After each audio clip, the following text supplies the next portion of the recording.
1. 110 rooms. Opened in October. First weekend we lost like 6 or 7 people. Mostly housekeepers because our entire fully booked hotel checked out on that Sunday. It's been 20 days and they've only hired 2 new people, stating that the onboarding process takes a long time. My onboarding process took literally 1 day. I had my interview in August and the next day was orientation, and we started working the day after that. So 3 days is a long onboarding process? Interesting. And they can't say we don't have people applying because I gave out like 4 cards a day. I know people are applying. Our housekeepers, the few we have, get bent over backwards and screwed, but they're sticking with it in hopes it gets better. One of them quit the other day and outed our AGM for going to get drugs at the building next to us. Is that true? I can't be 100% sure because I'm pretty sure that housekeeping was also doing drugs, so she could have just been saying things. But I heard from someone else that our AGM only got AGM because she knew someone and was not qualified. She didn't seem to be qualified to be an AGM, so that tracks. She doesn't seem to have any clue what she's doing. Someone also told me there was a meeting about drinking on the job, and guess what? Our AGM comes in stacked with different cups and drinks, so that might also track. Our night auditor had to call her to get some clarification one night, probably about 12:30. She told the night auditor she was out at the bar and had just ordered her drinks and was going to enjoy her night. The next day, she put her phone on Do Not Disturb, and night audit had no recourse. No one to get into contact with, and she had an issue and needed help with something. They are no longer on speaking terms. Also, I put in a request about the 1st of November weekend about 2 months ago. Figured all would be good if I got it in January 6th, a year ago. Plans were made, hotel in line. Didn't find out they denied my request until I checked the new schedule. They gave me off the 1st and the 3rd, but gave me working the 2nd. And no one to cover that shift because the other 2 front desk people are working on those days, so I had to cancel my plans, put my life on hold for this terrible management team, all for $13 an hour. Newsflash, $13 an hour is the new $7.25. It's really like they did it on purpose too. In my request off sheet, I explicitly told them I was planning to go out of town for those days, and right in the middle of it, they throw in that day just to make sure I couldn't. I could deal with having my plans cut short by a day. 2 days off in a row would have worked for me, but no, I'll go screw myself. This weekend, we've had no management in the building whatsoever, not Saturday, not Sunday. I don't think it would be a big issue if we had people that were actually trained. Front desk has no idea what we're doing because we have not been trained properly. Our executive housekeeping asked me to fold pillowcases since they're so behind and have been since we opened. I obliged because I'm a nice guy, but next time I get asked to fold on my 3 to 11, I'm going to say no. That's not what I'm getting paid to do. I shouldn't be asked to take on an additional workload and not be compensated for the additional work I'm doing. I get $13 an hour to stay at the front desk and check in guests and handle any issues they have. If they want me to take on another workload during my shift, I expect to get my $13 for watching the front desk and my $13 for folding laundry. If it takes me 2 hours to fold pillowcases, that's an extra $26 that should be added to my check. Am I wrong for thinking this? It's obviously a naive viewpoint, and I don't expect them to do this. In fact, I'm almost entirely sure they're going to tell me to basically go screw myself, in which case I'll tell them no to cover the rest of my 3 to 11s if they want to act like that. Deny my request off, don't let me know they aren't willing to accommodate my request off, no apology, no heads up, just a newly posted schedule. I wasn't able to afford to go away, but the point still stands. Anyway, my rambling is over. I just needed to share with literally anyone. Oh, and to add insult to injury, we have to wear suits, uniform. They provided me 2, which is awesome, however they don't fit. Pants aren't hemmed, so I keep them tucked into my socks, and just pull it out enough to make it seem like they aren't 6 inches too long. My jacket is like 3 sizes too big and covers my knuckles, if I keep my arms hanging down by my sides. I told them about these issues. The pants are fine, I can deal with it, but the jackets make me feel so self-conscious. It's like I walked into Goodwill and just grabbed whatever they had. They told me they would fix it. I asked my AGM and she said, "Well, the GM is fine with the way it fits." So I told another AGM from a different location helping us on our opening days, and she talked to the GM for me. And the GM told her that she'd order me new ones, because she didn't want me to feel uncomfortable, being that I'm the one who had to wear it. That was 3 weeks ago. These MFs hate us. Hellfreezer's note, can't help with the rest of the problems, but you want to get yourself something called hemming web. It's basically a tape. You adjust the pants to where you need them to be, and then in the space in between you put some of the web, and then you iron that on, and it basically glues them in place and it will hold for you and it'll be a lot more comfortable to wear. Not sure if that'll work on the jacket, but it'll work very well on the pants. Good luck. 2. In the past, I've handled many incidents as a receptionist for late check-ins and check-outs, voluntary or otherwise. However, tonight was a night I will always dread, and I've dealt with some pretty annoying stags and even crazy knife-wielding strippers. Nice. Moving on to tonight. I expected 3 no-shows, but instead I had 2 late arrivals. Little did I know that one of the arrivals, who had booked a queen-sized bed, arrived as a single woman with 5 children, ages 2, 4, 9, 11, and 12. After a flight on an extremely windy day that should have been cancelled. I opened the locked doors and was greeted with nothing but grief and trouble. I understood her frustration, but I was confused and tried to ask about the situation. Remember, this was past 2 o'clock in the morning, and I had to accommodate 6 people. She shouted at me as if I had asked her the most offensive question. Apparently, she hadn't intended to bring all these kids, her kids, and insisted that I just give her the keys because she had been through enough. I tried to explain that I understood her situation, but I needed to know what had happened to help her. I couldn't allow 6 people into a small hotel room with 6 to 8 bags of luggage and a pram. When I attempted to explain why I couldn't give her 1 room for all of them, she interrupted me with a dismissive, "Why not?" I tried to explain that it was a health and safety issue. No hotel would allow multiple people, especially children, to sleep on the floor. Here I was, a concerned receptionist, trying to communicate with an out-of-control parent who claimed to be pregnant, surrounded by 5 kids and a bunch of luggage, and refusing to talk rationally. If I kicked her out, I'd be the bad guy. If I called the police because of her threats, I'd still be the bad guy, probably receiving a little help from the operator or the officers if they showed up. If I let her sleep in the lobby, I'd be the bad guy who wouldn't deal with an upset guest. Not only would I upset my boss, but I'd also have other guests seeing multiple kids sleeping in the lobby and thinking poorly of me, the hotel, and the staff. Regardless of what I did, I would get bad reviews claiming I was the bad guy who tried to kick out a mother and her 5 kids from a hotel that wouldn't accommodate them without extra charges. Thankfully, I didn't care, and I called my boss after stepping away from the situation to ask how he wanted me to proceed, as this is his business and no one wants to deal with such a situation.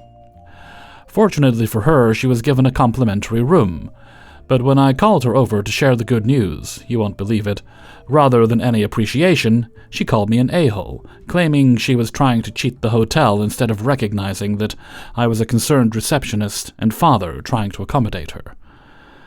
I swear I did my best today, yet tonight was a night I wish had never happened. I would rather deal with alcoholics and drug addicts than face troublesome situations involving parents and children. I never thought I'd be in the hospitality role for so long, but surprisingly I've enjoyed it. However, it's incredibly hard, and people often don't consider the server, receptionist, or anyone who is just trying to help. Some genuinely care and hope you have a good day. Others are just trying to get by. No one who is helping you deserves to have so much hate thrown at them. 3. I can never forget this incident that happened a decade ago. A middle-aged couple checked in a few days before Christmas, and as the procedure is, payment was collected for the full stay. I remember on their due-out day, which was the 25th of September, they came to me as their keys were not working. The electronic keys got locked out at noon, the checkout time. They told me they would like to extend for a few days, as they're busy now, that they would pay for the room when they come back, This was my first year at the front desk, and I know clearly the policy of the hotel is to collect payment in advance. The guest was insisting on making the payment in the evening. I checked with the manager on duty. She gave me the go-ahead since she said she trusts the guests. I reactivated the key, and we extended the stay for 4 nights like the guest wanted, with the promise of getting the payment in the evening. The manager decided to extend the reservation on the system for 4 nights since we were on high occupancy. Now it starts. On the 25th evening, we were expecting the guest to pass by a reception and make the payment. They didn't. On the 26th, we tried to contact the guest, but no luck, so we lock out their room. In the evening, the guest passed by the reception to reactivate the key. We ask for the payment, but the guests tell us they have no money but are waiting for some transfers to happen. Things are getting delayed due to the holidays, and they would pay us in a few hours. The same manager decides to give them the keys again. I guess the sunk cost fallacy. As you can guess, no payment on the 26th either. On the 27th, we locked the room again. This time, when they come to the reception, another manager actually handles the case. Remember, this is the holiday season. The rates per night are on a higher side and in a luxury hotel. The pending bill is looking rather fat. The guests make the same excuse. They are waiting for some transfers to happen. This time, the manager on duty stands his ground. He told the guests he cannot reissue the key and give them access to the room without payment. After a few hours, they come back, requesting again for the key. The manager demands some form of guarantee. They drop their laptop and some valuables at the desk and promise to make the payment the next day. On the 28th of December, housekeeping finds the couple dead in the room. They had committed suicide. Upon police investigation, the police find out that the couple had some unpaid dues at another hotel and had kept some of their valuables, including passport and other IDs, there as a guarantee. They were checked into our hotel by the same manager who had extended their stay. As per local regulations, no check-ins are allowed without presenting a physical ID. Since the police found out that the physical IDs were not checked in, the hotel was fined and the manager lost their job. I learned the lesson early on in my career: do not make exceptions on any rules, no matter what the situation is. 4. So back in about 2018, I was working night shift at a hotel in Mason City, Iowa. There's a huge event that happens in the neighboring town of Cedar Lake every February called the Winter Dance Party. It's all about celebrating the music of Big Bopper, Richie Valens, Buddy Holly, who died in Clear Lake in a plane crash shortly after taking off from Mason City Airport. It's all 50s music, so of course it tends to draw an older crowd. We had a few people at our hotel that year that were there for the Winter Dance Party. But the one guy I'll never forget, for all the wrong reasons: Brian. He was in town from Boston, and he appeared nice enough at first. He was in his 70s, but seemed pretty spry. I did my job, chatted with him, used my customer service voice, and all that. Well, apparently that was all Brian needed to think he could bag me. Every night after that first one, there he was. It went from him telling me that I should be a flight attendant to him suddenly wanting me to visit him in Boston. Then he started extending his stay. And it only got worse. In no particular order, he talked at me for hours while I was trying to either do my work or relax after finishing it, attempting to flirt and having me shoot him down constantly. On Valentine's Day, he got me a CD, chocolates, and a card that read, "My life changed the moment I met you." And he wrote, "Love you much," at the bottom with much underlined twice. Talked about what a dangerous job I had because the hotel had no security guards or even cameras, and proceeded to say, "If I were a bad guy, I could put my arms around you right now. But I'm not a bad guy, so I wouldn't do that." Gave me a copy of his room key, and made it clear he'd be waiting for me for things. Ugh. In the end, after much complaining to my manager from not only me but the housekeeping ladies, when did this guy even sleep? He was finally asked to leave. This was after I made my boss aware that I had taken to carrying a letter opener at work for defense, by the way. And then a few days later, He called the hotel to chat with me. I just told him I was too busy working and hung up. I'm not kidding you. I started shaking and burst into tears after. I thought for sure I'd never escape him. But thankfully, he never called again, and I quit that job before the next winter dance party. As for the other guy, that's a much shorter story. We had a railroad worker, as we often did, staying with us. He got lucky somehow, and got a suite with a jacuzzi tub that was right near the office and the front desk area. I believe the man was Austrian, judging by his accent. Anyway, he came in late and was clearly drunk, but whatever, right? Pretty typical. He wanted to know how the jacuzzi worked. I took him to his room and showed him, and returned to the office. A minute or two later, I got a call at the desk. It's the Austrian guy, asking for help with the tub again. I sighed, got up, went and knocked on his door. This man opened his door and was fully naked. I immediately averted my eyes and started backing away, and this guy came towards me saying, "It's okay, come and show me." I backed away toward the office door, and he left the room and entered the hall naked, still trying to get me into his room. I told him sternly, "Sir, you need to get back in your room. You are naked, and this is completely inappropriate. I showed you how it works. Good night." Guy finally went back in his room, and that was the last I heard from him. The next morning, I told my manager, who was pretty much not bothered about it. But then later, my bestie, who was a housekeeping manager at the time, told me that several of the housekeepers who I'd never even met had laid into the guy for what he did. It also turned out that he had smeared feces all over the bathroom. Mr. Naked Man was forced to clean up his mess all on his own while being watched. And then he was invited to never stay with us again. We also called his job and let them know, because he was there on their dime. Pretty sure we got him fired. Sorry, not sorry. P.S. I check the obituaries online sometimes, hoping that Brian is finally gone and can't harass anyone anymore. Screw that guy. Those weeks with him were some of the worst of my life. 5. I've worked at hotels before, but it's once again my current job. I do both the front desk and night audit.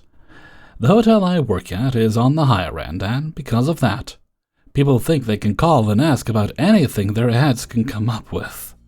This call I was not expecting, though. I'm working the front desk, and it's kinda dead. Not too many people were looking to check in or get a room for tonight. I was sitting at the counter, bored out of my mind, when a call comes in. Wonderful, something to keep me busy. I'm thinking, and answer the call. "Welcome. This is Shadow 098, Pop 098. How can I help you?" "Hi, do you guys allow pets at your hotel?" The hotel I work at is pet-friendly, so I say, "Yes, we are a pet-friendly hotel, but there is a daily fee." "Oh, great. Do you guys take horses?" At that point, I had to pause and think to myself, did she just ask if we take horses? I asked her to repeat herself just to make sure I wasn't crazy, and just heard what I heard properly. "Yeah, do you take horses? Like miniature horses?" For a little bit, I kinda just sit there floored that this lady asked if we took miniature horses. "If it's a service animal, yes," I said, since miniature horses can be used as service animals. "Oh, she's not a service animal. That's okay. I'll look for a place for her and then call you back." After that, she immediately hung up. I kinda just sit there, wondering in what world does a hotel allow miniature horses under their pet rule? To my knowledge, it only extends to dogs and maybe cats, depending on the hotel. Never a mini pony, though. The end of my shift was interesting, to say the least. Hey everybody, Hellfreezer here, and thank you very much for listening to Coahw, episode 160. And thank you very much to everybody who allowed me to use their stories in this video. Before you go, please hit the like button, and subscribe if you haven't done so already, and please do support me on my Patreon page, which is linked in the description. Even as little as $1 a month is super helpful. I always like to joke, if I could get $1 a year from every subscriber, I wouldn't even need to run ads. Anyway, that's enough business. Let's move along to Hellfreezer's question of the day. And today's question is: bad habits you just can't seem to shake. Like, I have acid reflux. It's been an issue for years now, and mostly I manage it, but every now and again I'll go through a period where I think, I could just have this snack before bed that I know will cause me acid reflux problems, but surely that's enough time before I go to sleep. And sometimes it is, sometimes it isn't. Lately it isn't, but my body's still like, you want a snack. Let me know what you think in a comment below. And before we go, let's take a look at the answer of the day from a previous video. And today's answer comes from Coahw 159. And I think this was... oh, things you'd keep in a small tin. I think that was it. And today's answer comes from Witchy Nicole. For me, it is push pins. I keep meaning to keep them in the house, but when I need one, I remember I was going to buy them. Oh, that's what it was. Thank you for your answer, Witchy Nicole. Yes, it was items that you should have, but... and with that, I'm going to head off for now. So until next time, thank you very much for listening, and take very good care of yourselves.